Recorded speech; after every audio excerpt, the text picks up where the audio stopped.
Welcome to the Law Firm Growth Podcast, where we share the latest tips, tactics, and strategies for scaling your practice from the top experts in the world of growing law firms. Are you ready to take your practice to the next level? Let's get started. Welcome back to the Law Firm Growth Podcast. I'm your host, as always, Jan Roos, and I am here with, we just realized, the first repeat guest of the Law Firm Growth Podcast, Moshe Amsel. Thanks for coming on, Moshe.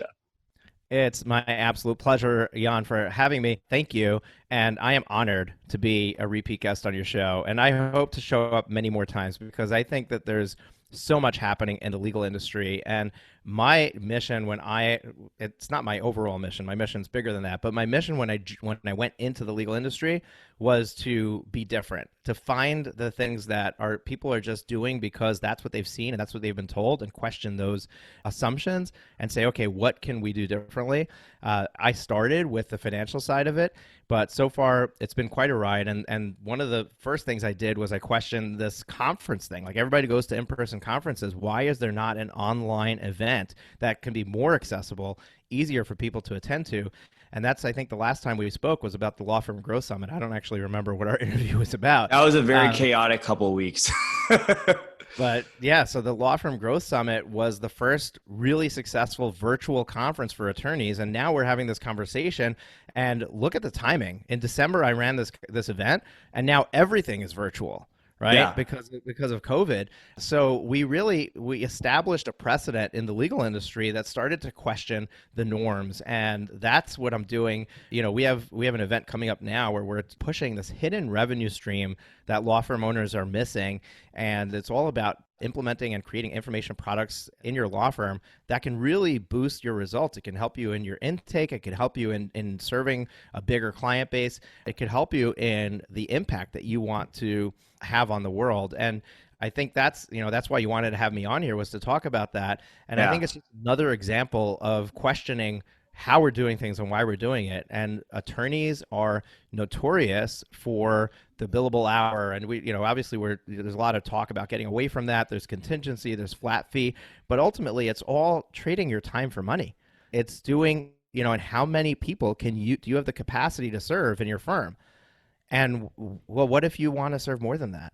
Yeah. How do you do that? And you've done a really good job of doing the segue for me. Because I was going to ask, I thought it was super fascinating. And then it's like, I'm always really interested in when people are pushing the boundaries, and it's kind of interesting. So in the space that you and I kind of run a little bit more, we run service businesses that work with attorneys, but we're a little bit more exposed to some different business models, perhaps. So there's people that have info products. There's people who have productized services.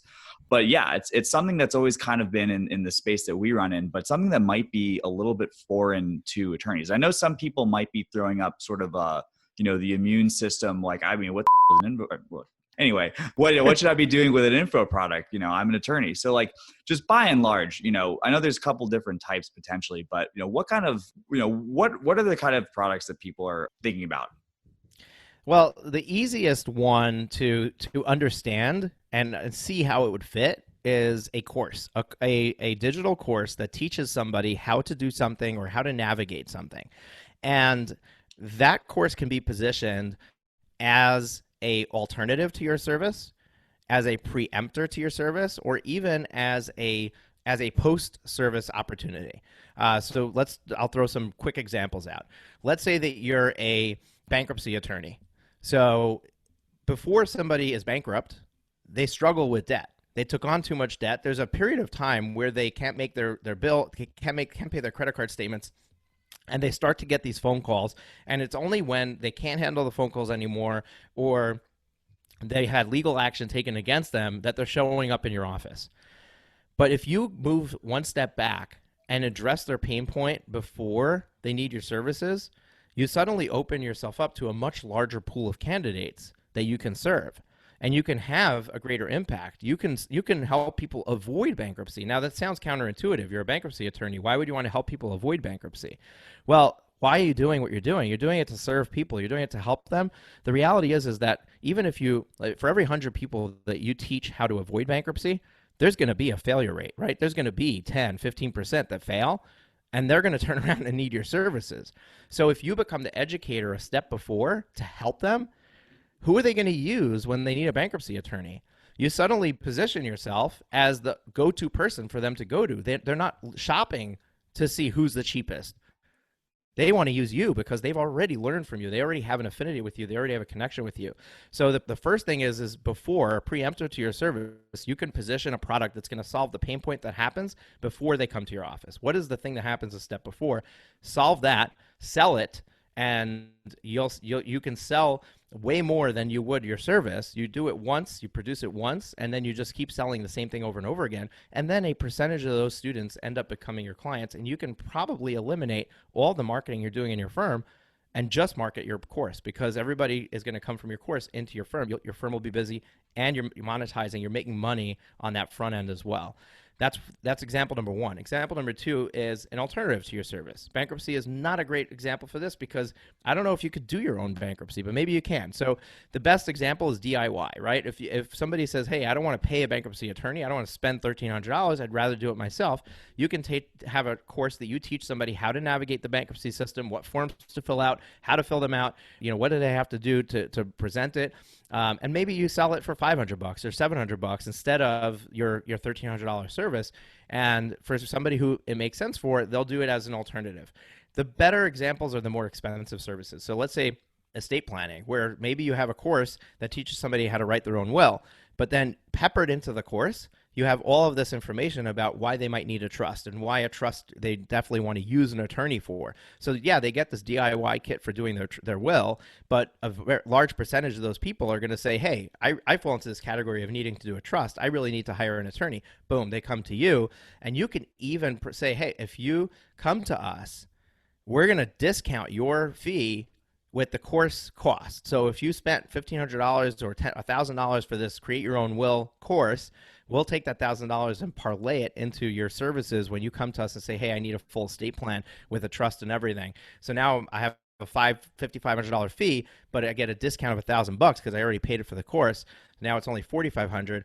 The affinity to use you, and they have a discount, it's a slam dunk. So you got the clients coming in through there. The last thing is, hey, I served my client, and now that I'm done serving them, what's their next pain point? And another example, we'll go back to bankruptcy for a moment. So after somebody's bankrupt, what is the biggest pain point for them after bankruptcy? Getting their life back on track. How do they rebuild their credit, right? Boom. Teach a course, have a course on, and there's a better example, like you can have recurring revenue because you can create a subscription model, which is the next step of, above course is a membership where they're paying you month in, month out. And all you do is provide a community or provide support or provide ongoing training, that you do a training once a month or something like that, or a Q&A, and people can come and then get their questions answered. They get the guidance that they need, and then they want to stay there because until they're out of that pain point. So until they've completely solved that problem, they could be there for 7 years. Right. It takes that long for it to come off the credit. So you can take your expertise in the industry and you can provide just another way for them to access you in mass, where you're doing the work once and you're getting it out to hundreds or thousands of people. And what that does is it creates another revenue source for you, which could be huge because we could talk about what those numbers might look like. So it creates another revenue source for you. It creates a new lead source that could become your potential only lead source. And it also creates a opportunity to elevate the impact that you have in the world. And that's, ultimately people, that's what we want, right? We want to change the world. We want to do something, even if it's just to change our own personal life, that change the world for our family. We want to change it for somebody. And you can't do that if you're not throwing off extra cash from your business. If you don't have a highly profitable law firm, you can't significantly change your family's experience in life. And if you don't have enough people going through your law firm, you can't impact that many people. A single attorney will probably impact maybe 1,000 or 1,500 people throughout their entire career, as far as, moving people through the law practice. You can do that in a year with an information product. Right. You can put 1,500 people through your information product in a year. There's no capacity limitation, and you can have a significantly bigger impact. So I think the idea is that it hits on all the pain points that attorneys have, that law firm owners have. Yeah. How do I get leads? How do I find people that are not I'm not competing with my competitors for? Like, how do I get them so that they're not even looking at my competition? How do I make money on them and not have it be tied to directly our results? How do I elevate my impact? All those questions are answered with one simple solution. Yeah. So anyway, we got the scalability, we got the profitability, and just to kind of bring it back down, like, I mean, I know a lot of people might be listening to this and saying, you know, that sounds like really awesome. And like, I mean, I definitely will say that this is the first time I've seen a real effort to kind of popularize this idea, but there have been a couple of people. I mean, it's not just pie in the sky. There have been people that have actually doing it. And I think you mentioned that you have a couple that are coming on the summit as well. So I mean, if you got like one or two that the people, just to put it into reality and make sure that this is something that people can actually do. Yeah, absolutely. So Joey Vitale is one example. An interview that I did with him is already out on our podcast. So cross-pollinate here. The Profit with Law podcast, episode 105, is an interview I did with Joey Vitale, and he has a trademark practice. He has a very specific niche that he goes after, which, by the way, if you're going to do an information product, this is a perfect place for me to tell you that you absolutely must have a sub-niche, not just a practice area, but a very specific audience that you target. So he does trademark protection for online businesses, for course creators, for authors, membership site owners. So exactly the information product field, but specifically people who are building an entire business just in information products. He's my attorney for trademarking the Law Firm Growth Summit brand and the Profit with Law brand. He offers a course, a DIY trademark course for that audience. And his service might be $1,500 and his course might be $500. So he's giving it a alternate solution to his audience in case you can't afford the done for you service. Now, for somebody like me, if I had the time, it would have made a lot of sense for me to buy the course because I could have done multiple trademarks with my efforts. But the beauty is that ultimately, if somebody goes and violates my trademark, I'm going to end up needing to go to use an attorney anyway to get that takedown notice, to get that, to do the legal action to protect my mark is still going to require the attorney. So the upfront loss of not having, me come in and you do the service for me is always going to be made up on the back end. There's always going to be opportunity there where the attorney is needed. And it's just going to mean that I'm going to go to him and nobody else. So that's one example. Another example is Bobby Klink, who will also be an interview on the podcast. It's just not released yet, but sometime in the next couple of weeks from when we're recording this, it'll be out by the time your listeners hear this. Bobby Klink, his story is interesting where he worked for a firm, then he started his own firm. Ultimately, he ended up creating legal templates for, again, it's interesting. He's the same audience as Joey. They're both serving the same audience. But so he does legal templates for them. And I don't know specifically what the templates are, but I imagine that it's like contracts and vendor contracts and terms of service that you need on your website, privacy policy stuff like that. And he sells that. And that's all he does. Like he doesn't do any service-based work. He doesn't represent any clients. He simply has people who come to him and they buy these templates from him, and that's it. So it's another form, another example. He doesn't have a course. He doesn't teach you anything. He just provides templates with instructions. Here's how to use it. Fill in the blanks. And it's kind of funny because it's like, everyone hates competing against LegalZoom, but what if you could actually become LegalZoom? But I'm just joking. But like, I mean, kind of on that point of like really the accessibility here. It's like, we've got, it's not truly cannibalizing the market that much because it's like, I remember this stat from, I think it was Rick Lewis from ePay Legal. The average American has something like $1,400 in their checking account. If your retainer is $3,000, which is, not that much for most practices of law, you're priced out for a lot of people. People are going to have to figure out what they're going to do for rent the next month if they hire you. So are you competing for those people? Chances are it's not. If you have a product that ends up being $1,000, then that's going to unlock really another complete set of the market. And even if you do have that kind of person who might be the DIY mentality, a lot of the times some of these courses can be just enough rope to hang yourself with. We're going to need you to bail you out at some point down the line. Right, yeah. Exactly. And there's all kinds of ways to sell an information product that overcomes that price barrier. So there are payment plans. There's different things that you could do. You could throw bonuses in where suddenly it becomes something that is an irresistible thing that somebody's like, oh, I have to get this. And once you have somebody in that position, they're going to find a way to come up with that money. It's harder for somebody to come up with a retainer for legal services when it's an open-ended relationship, right? If you're not doing flat fees and that's just a retainer, they know that every hour that you're working, they're going to be paying for that. And a perfect example that one of my guests shared, and I don't remember which one it was, is that put yourself in the client's seat. The client has questions about how things work. Like, let's say a family law attorney, right? When I go and I hire a family law attorney to go through my divorce, I want to know, what's the divorce process? What should I expect? What's going to happen now? We just got hit with emotion from the other side. What does that mean for me? All those questions are going to cost me money because every time I ask a question, I'm on the clock and I'm being billed for it.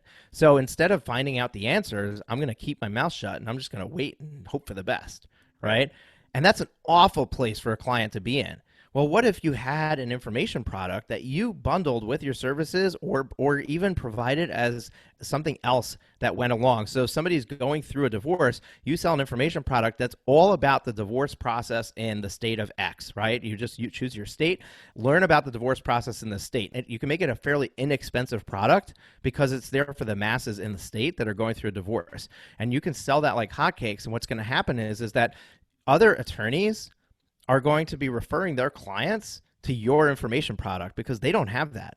And it's something that's not competing with them. It's something that's giving their clients something that they need that's going to help them with the process. So, and what's going to happen is through your information product, you're going to get referrals, but you can't possibly serve everybody in your state because geographically you can only serve the people that are in your geographical area. So now this becomes this beautiful circle of awesomeness where you're referring business out to other attorneys that are technically your competition, right? They're in the same practice area, but they're not in your geographic area, so you can't serve these people. So you're referring that business out, and then they're in turn finding out how they came to you, and they're learning about your information product, and now they're going to turn around and sell your information product. And you can even work out if it's allowed within your practice here, within your rules of professional conduct. You can even have an affiliate relationship where you give them a percentage of that sale for that educational piece of material. So they even have skin in the game. They even have a reason to promote it and to push it to their clients.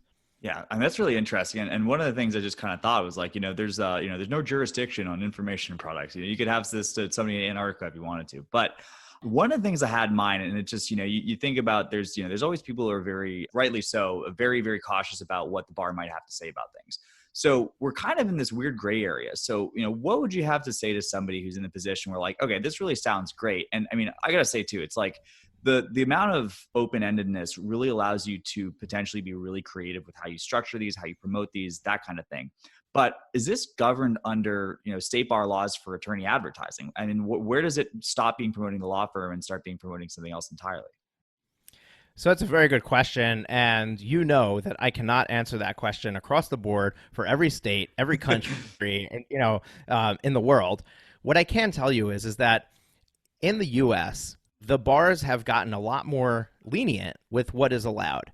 And most attorneys are already allowed to go out on social and to put their face out there, to make informational videos, to provide a lead magnet with a free something, guide to something, and they're within the rules of, what they're allowed to do. This is a step before that, right? The intention of that is to bring a client into the law firm. Here, you can have 100% of your intention of this information product is to sell the information product with zero attachment to your law firm. The halo effect that's going to happen of people going from the information product into your law firm is going to happen on its own. You don't have to do anything to promote that. You could, but one of the beautiful things is one of the people on my summit is Sid Pedinti, who has a program called Grant for Lawyers. And one of the things that he teaches you and he implements and done for you service is to create a nonprofit educational center. So a nonprofit entity that is your education arm. And that's where you run your free education from. And then he helps you with getting grants in that nonprofit that helps pay for your marketing costs. But if you structure yourself that way, then you're further distancing this information and this content from the law firm.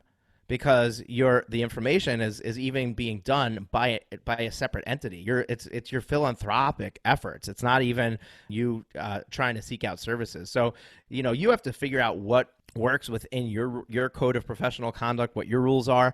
But ultimately, I think that there's, for almost practically everybody, this would be able to be separated legally and in reality from the law firm, so that you're not in that gray area. Yeah, gotcha. And sorry to put you in the gun there, Moshe. It's like, hey, Moshe, for the record, what do you have any binding statements to make for all 50 state bars? No, but I mean, just as far as people who might have like wanted to shout out the message. I mean, the point is like basically people have thought about this. There are ways to do it, and again, just based on the fact that a lot of the people that you've kind of enlisted to help out with this whole process, a lot of them are attorneys, so it should be helpful to have a little bit of proof that this can be something that is doable at least while remaining in the good graces bar organizations. But yeah, I mean, it's really interesting. Sorry. Yeah, and I'll add one more thing, and that is that the bar basically only has jurisdiction when you're practicing law, right? So when you are in a client relationship where there is attorney-client privileges is really where they have jurisdiction. And information products does not create that relationship. If it did, it would create a whole host of other problems, and these might be problems. And so let's just mention it: conflicts, right? There could be a problem with conflicts. You have to do your due diligence. You have to figure out, and maybe you have to structure a different information product because of that possibility. But what if somebody bought your info product on how to navigate a divorce, and now you get the other party coming to you and saying, "Hey, I want you to represent me against my spouse," and the spouse ends up being somebody who bought your information product. Does that put you into conflict? And I don't know the answer to that, but I think those questions are a better way of answering this, because if that doesn't put you into a conflict, then it probably doesn't violate any of the other rules as far as your advertising and all of that. And some people are going to translate those rules more stringently than others. So you can find examples all across the board where people are saying, hey, you can't do this because it's against the rules. And somebody else is like, well, I read the rules and I think I can do it. So you have to choose what works for you. And I'm not going to be the one to tell you, hey, you could do this, and you come back to me 6 months later and say, hey, I just lost my license. Thanks very much. So you have to do your own due diligence. But I believe that if you are passionate about this, if you believe that this is the future for law, and you agree with me on that, you can probably find a way within your current rules to justify moving forward with it. Yeah, I'm just trying to think about the people who might, if you made it this far in the podcast, obviously you've heard something that sounds at least interesting. But like, I mean, this is something that I always see too. And kind of going back to the beginning of the podcast where I was mentioning, both of us probably know people that have info products as their main source of income. And what do those people's lives look like? They have really small staff. They have really high overhead. They go on a lot of vacations. And if you're in the place where you're in a hardcore day-to-day, clients have your number, sun up to sunrise, and the only way you're going to be able to scale is to bring on young, talented people who seem to be more scarce every month, this might be something to really, really consider. And then if not that, it sounds like a lot of fun. And, we've done a little bit of experimentation with what we've added to our service. And it's been really interesting too, because in addition to, if you look at things, how we were running 2-3 years ago, there was a lot less support they were able to offer our clients. But having a lot of this stuff in there is just, if nothing else, it's been a lot of fun, and being able to help people in different ways is, really rewarding for other people as well. Yeah. I mean, I think it's so awesome that you've taken the event, and like, who knows? I mean, I really feel like this could be one of these events that we look back, and if this ends up being the de facto thing that people are doing 5 years from now, this seems to be a potential Johnny Appleseed moment. So, I mean, I think it's really awesome that you're doing this. So as far as, how people might be able to take the next step, what's, if this is resonating with folks, what's the best way to get involved? Yeah, absolutely. So what I'm going to do before I answer that question is I'm going to say, whenever a new idea is planted, it always sounds like, wow, I could do this and I'll be rich tomorrow. Like, this is going to take off and it's going to be amazing. This is not a get rich quick scheme. And it takes work. Creating an information product and getting it to be successful requires that you learn how to build an audience, that you learn how to talk to them, that you learn what their pain points are, you learn their language. It is not a simple process. So if you're going to buy into this, just buy into it understanding that you're essentially adding another arm to your business. You're adding another business under the umbrella of your law firm, and you have to treat it that way. So you can't just say, oh, I'm going to do this and go out there and throw up a landing page and try to sell it and hope for the best. So having said that, what we did was I'm very passionate about this, and I want to give you the building blocks that you need. So what we did is we ran a one-day event, a one-day summit. And by the time you're hearing this, the live event already occurred. It was Monday, June 15th. But The entire day is available to you. You can go through and peruse it. So if you want to do that, go to profitwithlaw.com/hidden revenue, profitwithlaw.com/hidden revenue, and that's unlock your hidden revenue stream one-day summit. And there we take you through the process of really understanding what's involved. So you get to see what's possible. You get to see how you market this. You get to see, the grants for lawyers opportunity. I show you a piece of software. That's the one piece of software you need to run this business. And we take you through that journey. At the end of the journey, the last person that I interview is James Wedmore. James Wedmore is the founder of a product called Business by Design. And he created, think of the franchise opportunity. Like if you were to buy a McDonald's, when you buy the McDonald's, what you're buying is not just the name. What you're buying is the system and the processes of how to run a McDonald's successfully. So they're going to teach you how to hire people. They're going to teach you how to fry the food. They're going to teach you how to manage the flow and get the cars driving through the lot. They're going to teach you how to design the space that you're going to have that McDonald's in. They teach you all of that so that when you open your doors, you're successful from day one. Business by Design is a program that James Wedmore is my mentor when it comes to information products. I'm in a high-level coaching program with him. I give him tens of thousands of dollars every single year to be a part of that because he has built a high multi-million-dollar business of information products, and he teaches others how to do the same. And he has thousands of clients that he has taught how to implement and scale. And we're talking about seven-figure businesses, thousands of seven-figure businesses that he has helped create in all kinds of industries. I mean, you think of anything like teaching guitars and teaching people how to can food. You name it, he's got a client that's doing it. So he created this Business by Design, which is basically it's got everything you need to know how to understand the math of how it works, how to position your product, how to talk to your audience. And he's got literal step-by-step processes for every type of promotion, every type of marketing that you might do. And it's all in there. So he's got an 8-part video series that you can access right now. It's and if you go to profitwithlaw.com/video series, profitwithlaw.com/video series, you can watch that 8-part series where he walks you through this process and understanding how this business is created.